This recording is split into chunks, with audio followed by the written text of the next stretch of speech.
عبادت تو 2 گھنٹے کا کام ہے، روزہ 1 مہینے کا کام ہے، حج 10 دن کا کام ہے، زکوٰۃ 2 منٹ کا کام ہے، جیب سے نکال کے دوسرے کو دے دیا۔ 24 گھنٹے کی زندگی کا اسلام کیا ہے؟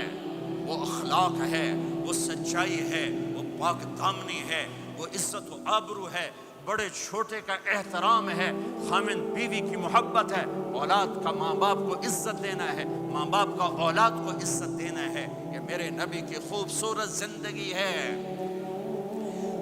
سورے جہان کے نبی اور گھر میں آتے ہیں تو حضرت عائشہ کو آٹا گوندنا نہیں آتا، میرے نبی حضرت عائشہ کو آٹا گوند کے دیتے تھے، آٹا گوند کے دیتے تھے۔ اور اماں عائشہ روٹی پکاتی تھی، جب کھانے پر بیٹھتے تھے تو آپ خود نوالے توڑ توڑ کے اماں جان کو کھلاتے تھے۔ اظہار محبت، اظہار محبت۔ ایک نوجوان کہنے لگا مولانا کوئی تعویذ دو، میری بیوی سے لڑائی رہتی ہے۔ میں نے کہا بیویاں تے تعویذ چل دے ہی کوئی نہیں۔ کہنے لگا کیا کروں؟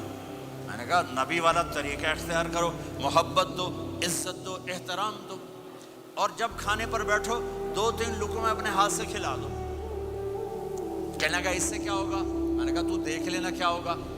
10-12 دن بعد اس کا فون آیا تو میں نے پوچھا میری بات پہ عمل کیا؟ کہنے لگا نہیں۔ میں نے کہا کیوں؟ کہنے لگا شرم آتی۔ میں نے کہا کمزور کے ساتھ لڑتے ہوئے شرم نہیں آتی؟ کمزور سے بھی کوئی لڑتا ہے، عورت تو بیچاری کمزور ہے، اس سے بھی کوئی لڑتا ہے۔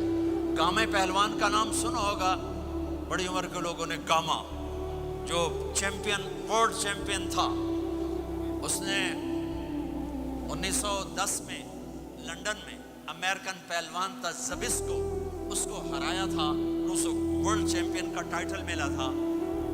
پارٹیشن کے بعد لاہور آ گیا، سبزی والے سے سودا بھاؤ پر کوئی بات ہوئی، سبزی والے نے وہ جو لوہے کا بٹا ہوتا ہے تولنے والا اٹھا کے گامے کو مارا، اس کو یہاں لگا، خون نکل آیا۔ اس نے پگڑی کھولی اور نیچے سے بل دے کے باندھ کے چل پڑا۔ تو لوگوں نے کہا پہلوان جی تسی وڈے وڈے پہلوان زمین تے مارے، اے تو نکو جا ماڑکو جا مار گیا، تسی آکھیا ہی کچھ نہیں۔ وہ کہنے لگا ماڑے نو مار دیا شرم آتی۔ انہوں نے کہا کمزور کو مارتے ہوئے شرم آتی ہے۔ میں نے کہا بے وقوف آدمی، تجھے عورت کے ساتھ لڑتے ہوئے شرم نہیں آتی ہے؟ تھوڑی دیر کے بعد اس کا فون آیا، کہنے لگا مولانا کمال ہو گیا۔ میں نے کہا کیا ہوا؟ کہنے لگا میں نے جو ہی اس کے منہ میں نوالا ڈالا، اس کا منہ وہیں کھلا رہ گیا۔ وہ کہنے لگی تمہیں کس نے یہ سبق پڑھایا؟ تو خود تو نہیں کر سکتا۔ انہوں نے کہا مجھے مولوی طارق جمیل نے پڑھایا۔ انہیں ایسے جھولی اٹھائی، کہا اللہ مولوی طارق جمیل و آباد رکھے جائیں تینوں بندہ بنایا۔